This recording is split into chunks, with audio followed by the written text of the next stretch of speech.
Welcome to Strip Cover Lit, where we squeeze the bigger picture out of literature. I am Adrian Ford, and we are here for yet another poetry discussion, which will appear in the poetry discussion playlist here on the channel.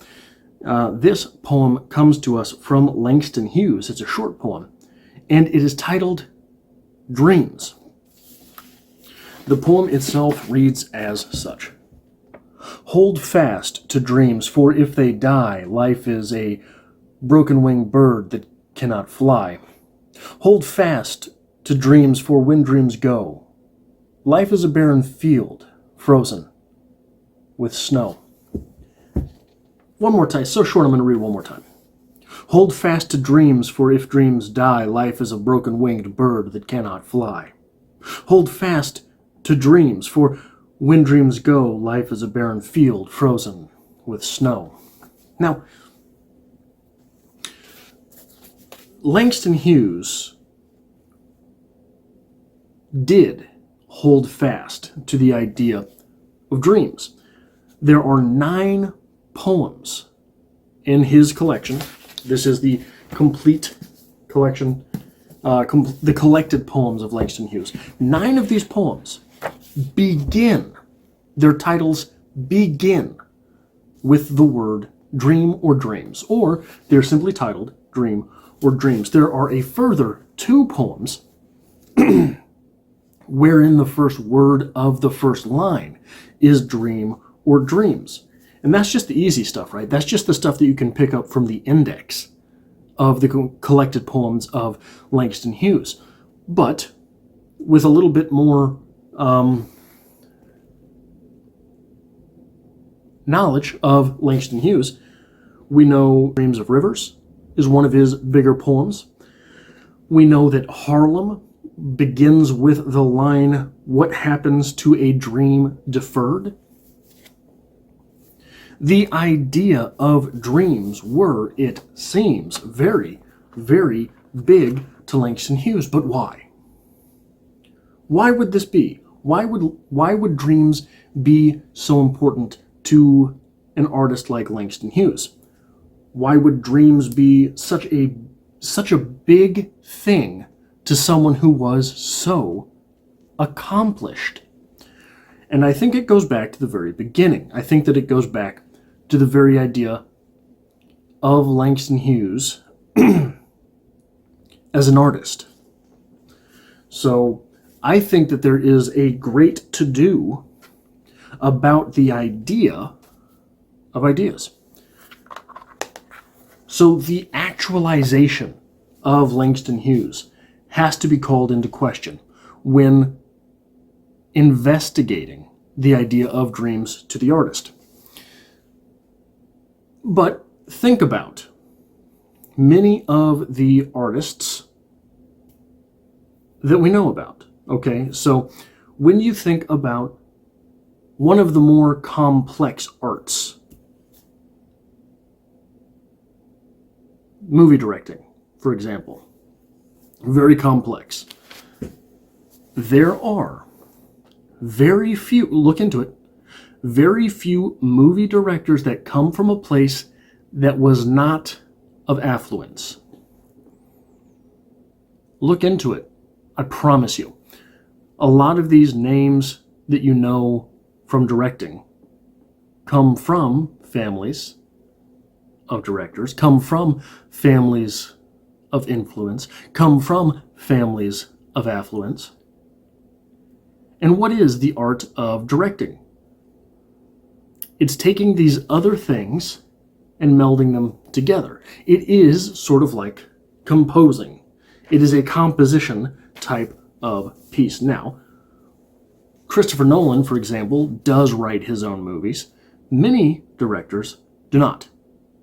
They're taking other people's writing, mixing them with other people's acting, mixing them again with other people's music. It is an art of composition. Take a step back from that, even. When you think about music, think about people who play instruments and their backgrounds versus singers.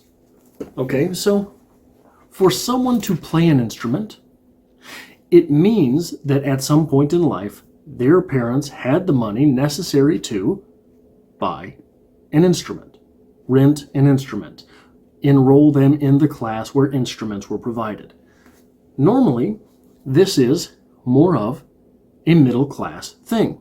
Think about the garage bands of the 90s, of the late 80s. The garage bands had to have a garage. When you think about someone as grungy as Metallica was at first, the Black Album, look into where Metallica came from. When you think about the actual grunge bands of the early 90s, the Nirvanas, all of these types of bands, a garage band, a grunge band has to have some place to practice. When you take a step back from that, there are many singers who are self-taught. There are many singers who end up teaching themselves how to sing. You don't have to have a whole lot of money for that. When you look at some of the earlier black voices, what you start to be able to see is a fusion of things which were accessible with things that did not take a whole lot of money to have. Ray Charles, for instance. How many buildings had pianos? Your school probably had a piano. Your church probably had a piano. There was a school every 4 or 5 blocks. There was a church every block. This was something that would have been accessible and teachable to someone who did not have a whole lot of money. The blues, things like that. The blues were composed on instruments which would not have been, there's no amplifiers, right?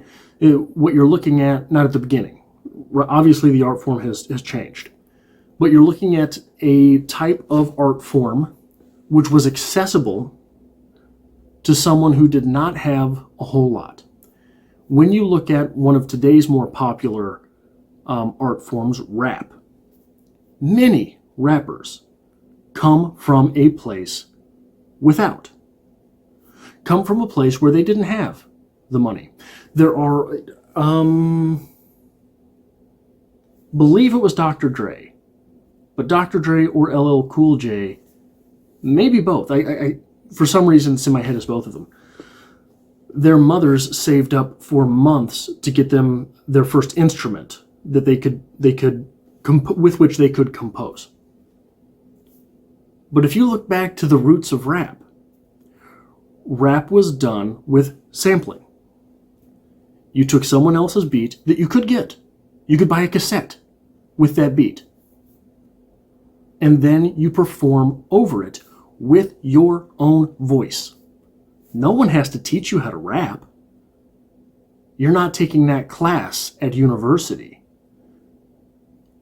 Rap, I think, in one of the ways that it has become so transcendent, there's no filtration really for many of these artists.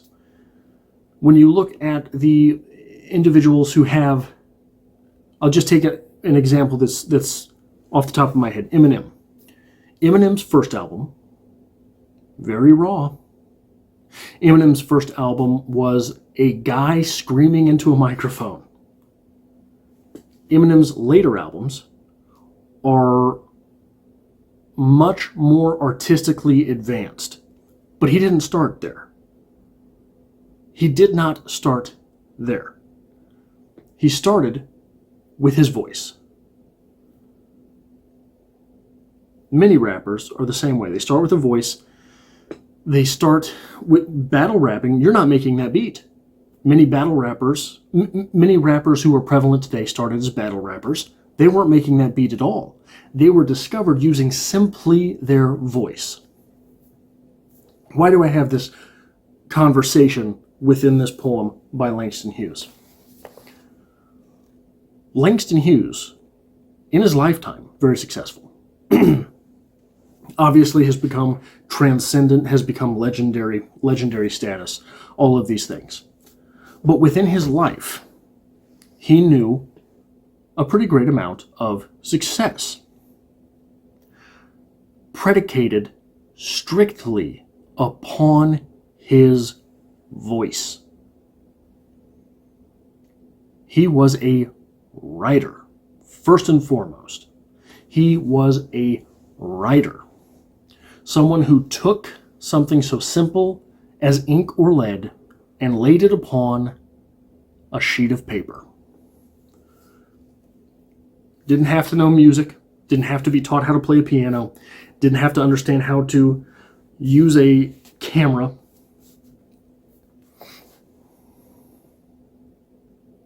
This was someone to whom the very idea of ideation was prime. This is someone for whom the discussion of Genesis, the beginning of creation, was primary. Langston Hughes was so obsessed with the idea of dreams. Dreams, for an artist, there's a dichotomy between the words. Dream, what happens when you're asleep. Free ideas. You don't control those things. Baby, they just go. Dreams, to the waking person, are those things to which you aspire. Somewhere in the middle, there is a transfusion, both linguistically and practically. Dreams, those things to which you aspire, are not reality. Dreams, those things to which you are beholden while you sleep, those things are not reality. So here's those two things.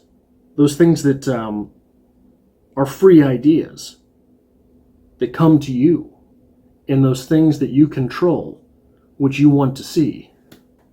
Somewhere in the middle, there is a nascency, there is a fertile ground. There is a dell. Not a dell, a space dell.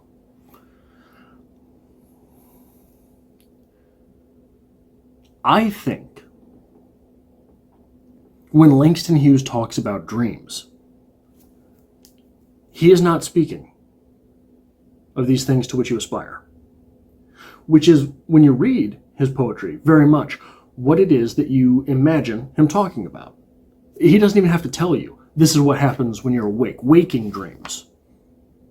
But I don't think it's this. Neither do I think it's this nascent part, these free ideas. I think the area that he's talking about is that the split. And the reason I think that is because he so often talks about life being incumbent upon dreams.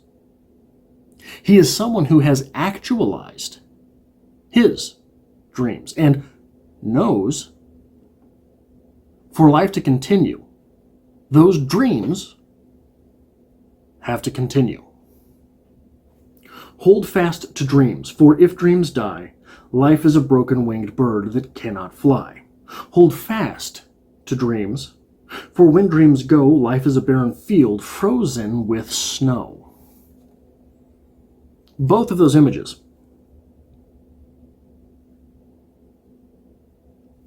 have to do with stasis. A bird that cannot fly cannot get around as easy as a bird that can fly.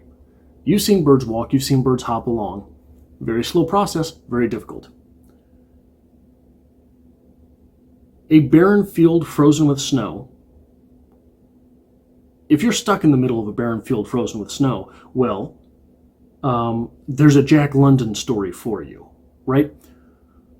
It's about stasis.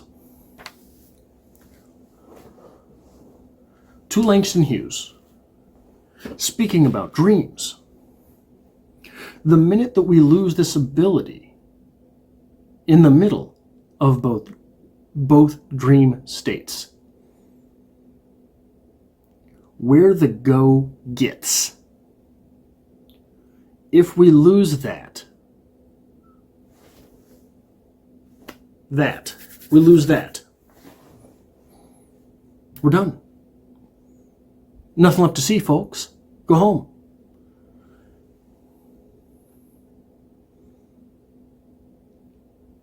And it's interesting to me because Langston Hughes was so self-actualized, was so self-realized.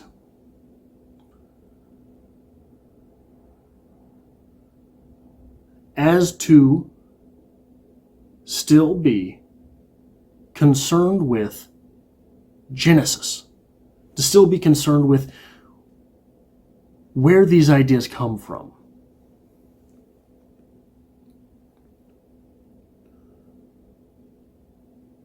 There is a sort of overwhelming sense in Langston Hughes,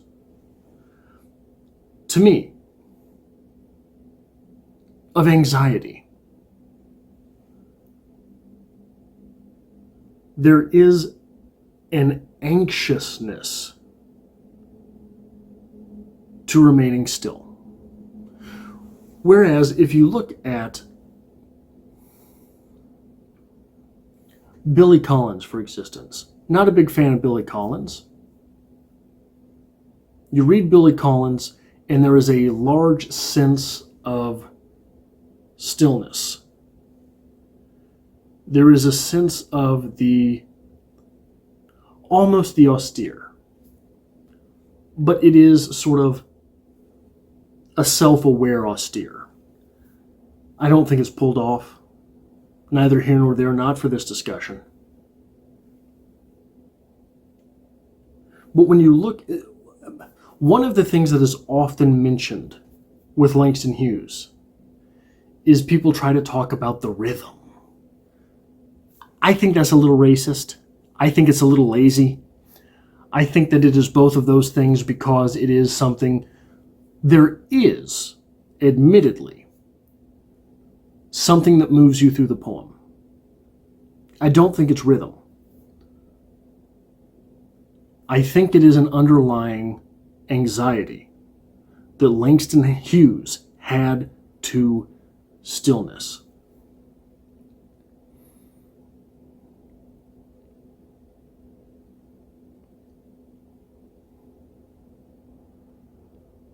Part of that in this poem is communicated through the ideas of stillness as a divorce from the dream state. Both of these images of stillness as a divorce from the dream state are associated, however lightly that might be, however veiled it might be. That idea of stillness is associated with death. How long does a bird last that can't fly? Not too long. Not too long indeed. Birds, very squishy. Very squishy to anything that needs a nice squishy meal. Life is a barren field frozen with snow. In this image, not just is there a Jack London story for you to build a fire, when you are lost in the barren field frozen with snow, the field itself is barren. The field itself knows not life. The field itself is without prosperity, is without future.